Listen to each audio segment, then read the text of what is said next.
Manusia yang berencana, Tuhan yang menentukan, atau Tuhan yang berencana, manusia yang menentukan?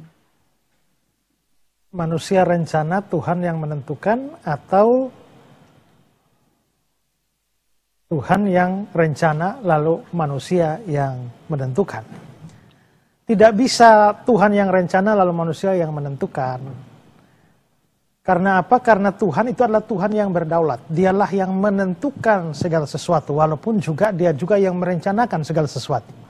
Tuhan merencanakan segala sesuatu di kolong langit ini, lebih daripada itu Dia menentukan semuanya. Dan karenanya dalam pengalaman hidup hari-hari bisa saja manusia mempunyai rencana-rencana. Tapi kalau rencana manusia itu tidak sejalan dengan rencana Tuhan atau penentuan Tuhan, ya rencana manusia itu tidak jadi. Sehingga dengan tepat dapat dikatakan bahwa manusia berencana tapi Tuhanlah yang menentukan. Ada sejumlah ayat yang mengatakan demikian bahkan secara eksplisit. Amsal pasal 16 ayat 1. Manusia dapat menimbang-nimbang dalam hati, tapi jawaban lidah berasal daripada Tuhan. Jadi ketika manusianya bertimbang-timbang A, B, A, B, A, B, tapi pada akhirnya dikatakan jawaban lidah berasal daripada Tuhan, apapun yang akan terjadi itu pasti sesuai dengan yang Tuhan rencanakan. Lalu ayat 9-nya berkata, hati manusia memikir-mikir jalannya, tapi Tuhanlah yang menentukan arah langkahnya. Ini eksplisit ya, Tuhanlah yang menentukan arah langkahnya. Lalu ada Amsal 20 ayat 24, langkah orang ditentukan oleh Tuhan. Tuhan menetapkan langkah-langkah orang yang hidupnya berkenan kepadanya. Ya, ada lagu tua seperti itu kan? Yeremia pasal 10 ayat 23, aku tahu ya Tuhan bahwa manusia tidak berkuasa menentukan jalannya. Dan orang yang berjalan tidak berkuasa menentukan atau menetapkan langkahnya. Jadi ini jelas bahwa Alkitab bukan hanya mengatakan bahwa Tuhan yang menetapkan, tapi bahkan mengatakan bahwa manusia tidak berkuasa menetapkan jalannya atau menentukan jalannya. Lalu ada Amsal 19 ayat 21, banyak rancangan di hati manusia, tapi keputusan Tuhanlah yang terlaksana. Ya, sudah rencana menikah tahun ini, tapi gara-gara corona, ya lalu lewat ke tahun depan, misalnya begitu. Atau kita bisa sudah mempunyai rencana, kita pikir memasuki tahun 2020 ini pasti banyak rencana sudah dibuat. Tapi ternyata Tuhan menentukan lain. Memasuki tahun 2020 saya sudah punya jadwal yang full sampai Desember. Ya, sampai Desember 2020.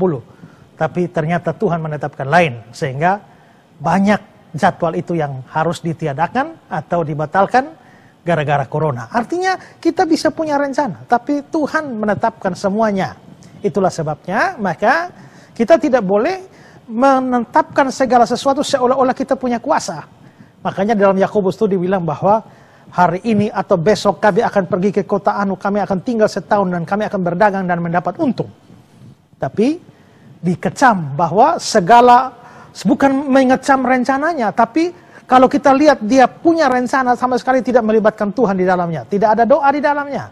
Makanya dikatakan, kamu bagaimana rencana 1 tahun, sedangkan 1 hari di depan saja kamu tidak tahu. Bagaimana kamu bisa bikin perencanaan 1 tahun tanpa Tuhan?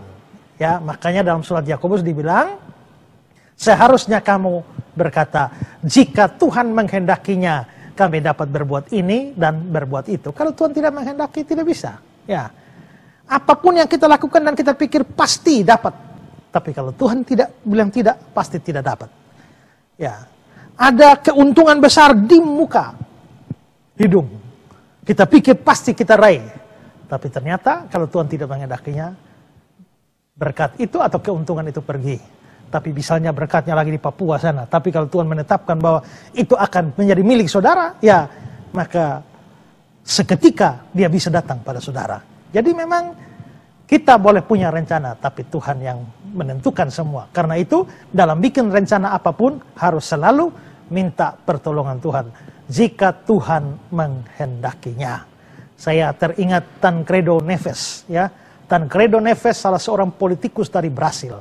Dia maju di dalam pemilihan presiden. Dan dalam salah satu kampanyenya dia berteriak, jikalau saya mendapatkan sekian persen dari suara pemilihku, Tuhan pun tidak bisa geser saya dari kursi presiden. Akibatnya apa? Dia memang menang pemilu dan dia ditetapkan sebagai pemenang pemilu dan dia akan menjadi presiden Brasil. Besok pagi pelantikan presiden dan tahu-tahu dia mengalami sebuah penyakit dan dilarikan ke rumah sakit. Sebelum sampai rumah sakit dia langsung mati di tempat. Ya, sehingga akhirnya korannya menulis. Koran itu tahu bahwa dia pernah bikin statement seperti dalam kampanye, Tuhan pun tidak bisa geser saya dari kursi presiden. Akhirnya koran pun membuat headline besar dan Tuhan pun menggeser dia dari kursi presiden. Dia boleh rencana tinggal berapa jam saja pelantikan, tapi Tuhan geser dia, maka tidak bisa ada yang bisa membawa dia pada kursi presiden. Jadi sekali lagi, manusia yang bikin rencana, Tuhan yang menentukan, menetapkan semuanya. Karena itu bergantunglah sepenuhnya pada Tuhan, jika Tuhan mau. Ya.